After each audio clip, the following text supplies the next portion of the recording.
Welcome back to my YouTube channel. সকল ছাত্রছাত্রীদের আন্তরিক অভিনন্দন জানিয়ে শুরু করি আজকের আলোচনা বিষয়।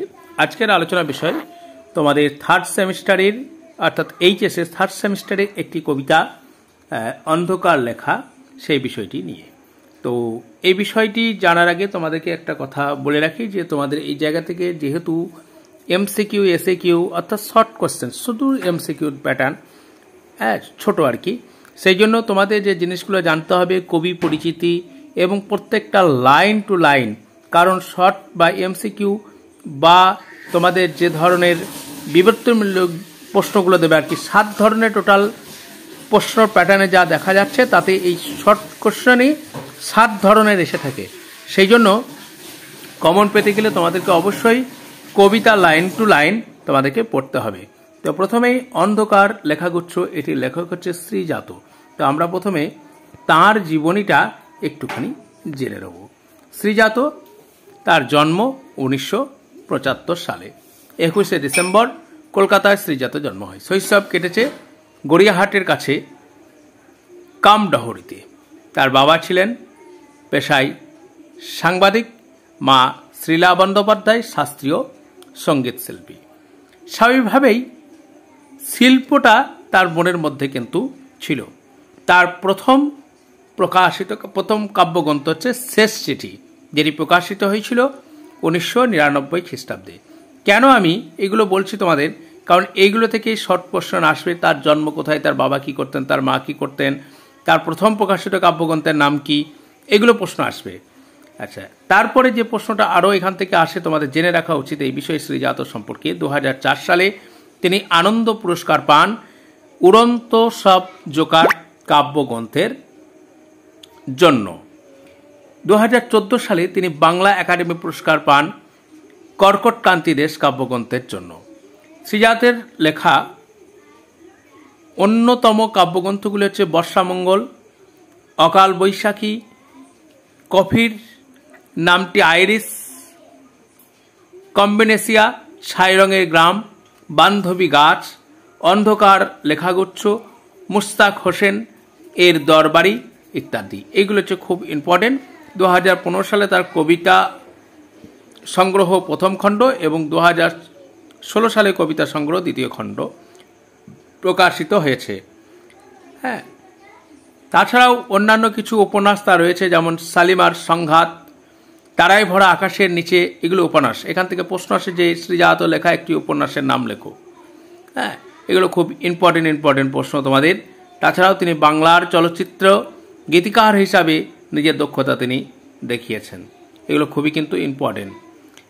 2000 মিশর রহস্য চলচ্চিত্র বালিশ শহর গানটির জন্য তিনি 2014 সালে ফিল্মফেয়ার পুরস্কার তিনি লাভ করেছেন। এটি হচ্ছে আমাদের শ্রীজাত অর্থাৎ লেখক পরিচিতিটা আমরা জানলাম। এরপর আমরা চলে যাব সরাসরি কবিতার অংশে। প্রথমেই তোমাদের কবিতার জেনে রাখি, এটি 2015 সালে প্রকাশিত হয়েছিল অন্ধকার লেখাগুচ্ছটি। সেখানে 14তম যে কবিতাটি রয়েছে সেটা এই এইচএসের থার্ড সেমিস্টারে রয়েছে। প্রথম লাইনেই আব্দুল করিম খাঁ ধর্ম ছিল গান।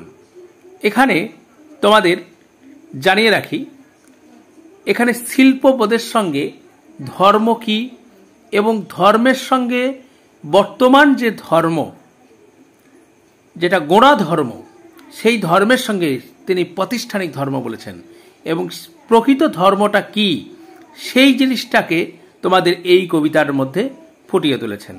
প্রথমে বলা হয়েছে, দেখো, আব্দুল করিম খাঁ ছিলেন, খাঁ এর ধর্ম ছিল গান। অর্থাৎ আব্দুল করিম খাঁ তার ধর্ম ছিল কি না গান। আইনস্টাইনের ধর্ম ছিল দিগন্ত প্রেরণা। আইনস্টাইন একজন বিজ্ঞানের দিগন্ত প্রেরণাই ছিল তার আসল কাজ। কবিরের ধর্ম, কবির আমরা জানি তার ধর্ম ছিল সত্যের বয়ান, বাতাসের ধর্ম শুধু না থামা কখনো। এগুলো আমি প্রত্যেককে আবার আস্তে আস্তে আবার বলে দিচ্ছি। আমি একবার শুধু জাস্ট লাইনটা দেখে নিচ্ছি। ভ্যান ঘাঙের ধর্ম ছিল উন্মাদনা আঁকা। ভ্যান ধন ছিলেন একজন শিল্পী। গার্সিয়া লোরাকার ধর্ম কবিতার জিত, অর্থাৎ তিনি কবিতা লিখতে ভালোবাসতেন, গার্সিয়া লোরাকা। লেনিনের ধর্ম ছিল নতুন পতাকা। লেনিন তো আমরা পড়েছি কার্ল মার্কস, মার্ক্সবাদের প্রচারক, সাম্যবাদের প্রতিষ্ঠা পৃথিবী জুড়ে। আগুনের ধর্ম আজও ভস্মে চরিত। আগুনের ধর্ম কিন্তু ভস্ম ছাই করে দেওয়া। এত এত ধর্ম কিন্তু একই গ্রহে থাকে। অর্থাৎ এই যে শিল্পী, তিনি কেউ আঁকেন, কেউ গান করেন, কেউ বা মার্ক্সবাদ প্রচার করেন, এরা প্রত্যেকে কিন্তু একই জায়গায় আছেন। এখানে কিন্তু কোনো বিরোধিতা নাই, শিল্পীর মধ্যে কিন্তু কোনো বিরোধিতা নাই। হ্যাঁ, সেই কথাটা এখানে বলা হয়েছে, চিরাচরিত ধর্ম এটা, এখানে কোনো বিরোধিতা নাই। এ ওকে, সে তাকে আরও জায়গা করে দেয়। একজন শিল্পী আর একজন শিল্পীকে জায়গা করে দেয়। এ সম্পর্কে আমার একটি কথা খুব মনে পড়ে, আর্ট ফর আর্টস কথাটা কিন্তু রয়েছে, অর্থাৎ শিল্পীর জন্যই কিন্তু শিল্প। ঠিক আছে, তো তারা কিন্তু কোনো ধর্ম নিয়ে, জাতপাত নিয়ে মাথামাতি নেই, তারা একে অপরের সাহায্য করে তরিয়ে ধরে। তবে অন্য পথ ভাবাই তোমাকে, কোন ধর্মের পথে কেন অপব্যয় যে তোমাকে শিখিয়েছে দলের কথা, জানো সে ধর্ম নয়, সে প্রতিষ্ঠানিকতা। অর্থাৎ আমাদের যে ধর্ম, যেমন যে ধর্ম নিয়ে হিন্দু মুসলিম নানা যে ধর্ম, সেখানে একটা শুধু প্রাতিষ্ঠানিকতা। এখানে কিন্তু একটি ধর্ম কখনো তাকে জীবনে প্রতিষ্ঠিত হওয়ার জায়গা কিন্তু দেখায় না, শিল্পকর্মকে সৃষ্টি করা কিন্তু শেখায় না। কিন্তু এই যে ধর্মগুলো কবি বলেছেন শ্রীজাত, এত সেইগুলো কিন্তু তার নিজেকে প্রকাশ করে জীব মঙ্গলের জন্য, সমাজের মঙ্গলের জন্য। সেই জন্য কবি এই যে প্রথাগঠিত যে অপব্যবহার যে ধর্ম, সেই ধর্মটাকেই তিনি প্রাতিষ্ঠানিক ধর্ম, প্রতিষ্ঠানিকতা বা প্রাতিষ্ঠানিক ধর্ম বলে তিনি ব্যাখ্যা করেছেন। এইবার আমরা একটু করে যেগুলো দেওয়া রয়েছে সেখান থেকে একটুখানি প্রশ্ন আসে, সেই জন্য আমরা ভিতরে যাব। প্রথম প্রশ্ন দেওয়া আছে, দেখো, আব্দুল করিম খাঁর ধর্ম ছিল গান। তাহলে আব্দুল করিম খাঁ কে ছিল আমরা একটুখানি দেখে নেই। আব্দুল করিম খাঁ ভারতীয় উচ্চাঙ্গ সঙ্গীতের অন্যতম স্মরণীয় শিল্পী ছিলেন আব্দুল করিম খাঁ। তিনি কিরানা ঘরানায় স্থপতি। তার বাড়ি ছিল উত্তরপ্রদেশ মুজফ্ফরপুর নগরের এর সামলি জেলায় কিরানা নামক এক প্রাচীন নগরে তার জন্ম হয়। বরোদা রাজসভায় সভাগায়ক ছিলেন। পরবর্তীকালে মহীশূরের রাজ দরবারে তিনি নিয়মিত সঙ্গীত পরিবেশন করতেন। মহীশূরের রাজা তাকে সঙ্গীত রত্ন উপাধি প্রদান করেছিলেন। কেন আমি এইগুলো আরও ব্যাখ্যা করছি, কারণ এইগুলো থেকে তোমাদের প্রশ্ন আসে, সেই জন্যে তোমাদের জেনে রাখা দরকার। কেমন? এখানে তার শিষ্যদের মধ্যে অন্যতম ছিল কে, এখানে লেখা আছে দেখো, রোশন আরা বেগম, সুরেশ বাবু, মানে হীরাবাই, বরদাকর প্রমুখ ছিলেন তার শিষ্য। তিনি ঝিঝট রাখি গাওয়া, তার একটি এই যে আব্দুল করিম খাঁর তার লেখা একটি গানের নাম হচ্ছে পিয়াবিন নাহি আবত, অথবা ভৈরবী রাগের গাওয়া। এই গানটি দিয়ে দিতে পারে তোমাদের পিয়া বিন নাহি আবত, এটি কোন ছন্দে লেখা তোমাকে লিখতে হবে ঝিঝট, এবং প্রশ্ন আসতে পারে ভৈরবী রাগে গাওয়া যমুনাকে তীর, এই গানটি কে লিখেছেন বা কোন রাগে? এটি ভৈরবী রাগে লিখেছেন আব্দুল করিম খাঁ। ঠিক আছে, তারপরে তোমাদের যে বিষয়টা জানা দরকার সেটা হচ্ছে আইনস্টাইন সম্পর্কে তোমরা কবিতাতে পাবে, এবং এখানে সেইভাবেই সাজানো রয়েছে। অ্যালবার্ট আইনস্টাইন একজন বিজ্ঞানী ছিলেন, ইতালির কোন দেশের মানুষ ছিলেন, শর্ট প্রশ্ন আসতে পারে। তার জন্ম কত, এগুলো আসতে পারে। 1921 সালে তিনি পদার্থবিজ্ঞানে নোবেল পুরস্কার পান। কবে নোবেল পুরস্কার পান সেটি প্রশ্ন আসে।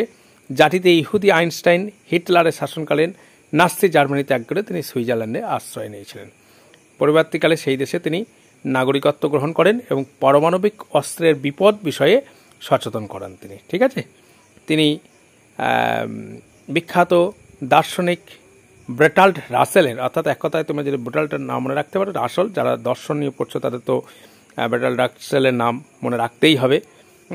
রাসেল মিলিতভাবে রাসেলের সঙ্গে আইনস্টাইন ইস্তাহার রচনা করেছিলেন। আইনস্টাইন ইস্তাহার 300টিরও বেশি গবেষণা পত্রে রচিত। আইনস্টাইনকে 1999 খ্রিস্টাব্দে টাইম ম্যাগাজিন শতাব্দীর সেরা ব্যক্তি হিসাবে ঘোষণা করা হয়েছিল। ঠিক আছে, আর তারপরে যে প্রশ্নটা তোমাদের জানা দরকার যে বিষয়টি, সেটা হচ্ছে কবির ভারতবর্ষের ভক্তি ধর্মের আন্দোলনের অন্যতম ব্যক্তি ছিলেন, আমরা জানি। তার উত্তরপ্রদেশের জন্ম, বারাণসীতে যার জন্ম হয়েছিল। তিনি তার যে লেখা গান সেটা এখানে দেওয়া নেই।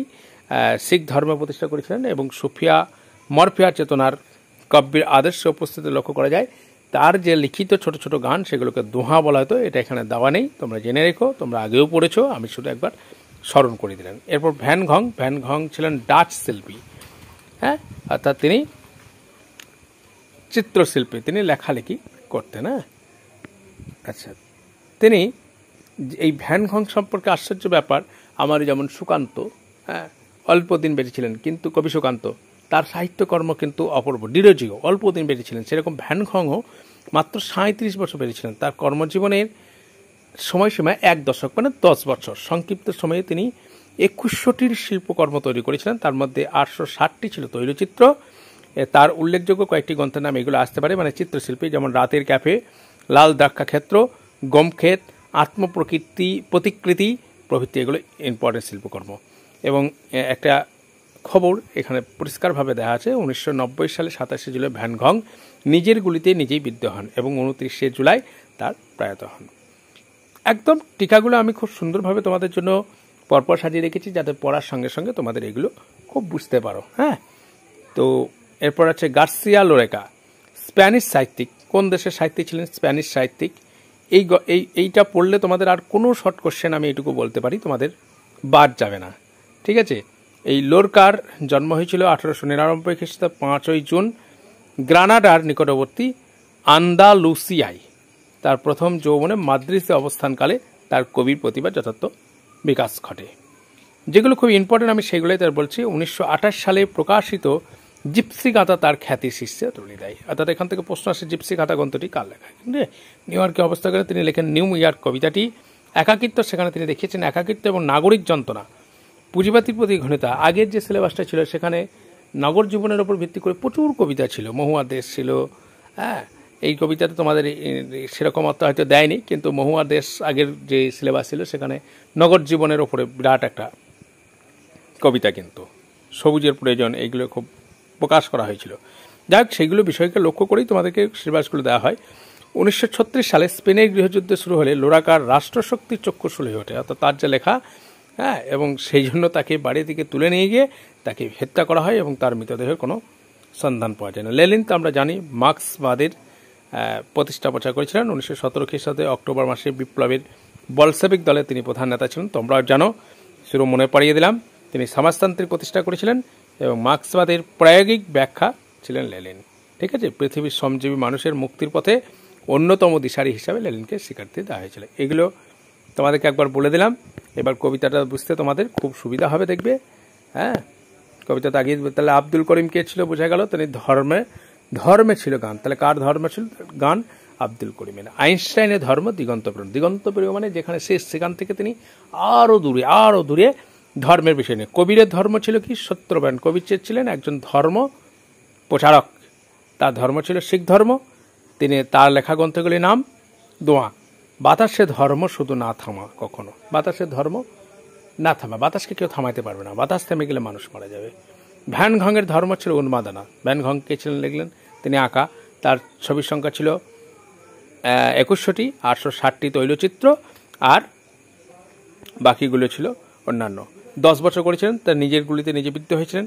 আচ্ছা, গার্সিয়া লোরেকা, তার ধর্ম ছিল কবিতা নিয়ে এমন লেখা লিখেছিলেন যার জন্য তাকে কী হয়েছিল, সেই দেশের রাষ্ট্রনেত্রীরা তাকে ত্যাগ করেছিলেন। লেনিনের ধর্ম ছিল নৈতিকতা, তিনি লেনিন মানে মার্ক্সবাদ তুলেছিলেন, ঠিক আছে।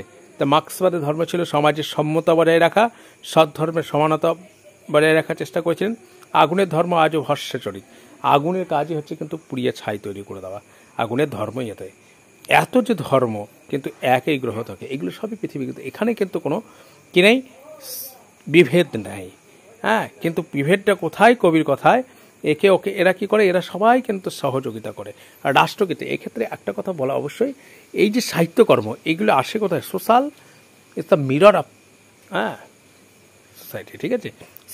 সাহিত্য হচ্ছে মিরর অফ সোসাইটি। হ্যাঁ, এখান থেকেই কিন্তু আসে, সমাজে যা ঘটছে সেটাকেই তুলে নিয়ে ধরে। এরা একে অপরকে সাহায্য করে, জায়গা করে দেয়, ঠিক আছে। এবং কবি তোমাকে প্রশ্ন করছে আমাদেরকে, তোমার ধর্মের পথে কেন অপব্যয়? অর্থাৎ আমরা যে ধর্ম করছি সেখানে সময় অপব্যয় করা হয়েছে।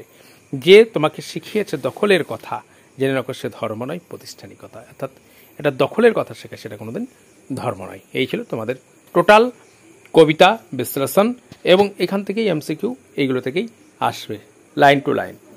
ঠিক আছে, পরের প্রশ্নতে দেখা হচ্ছে।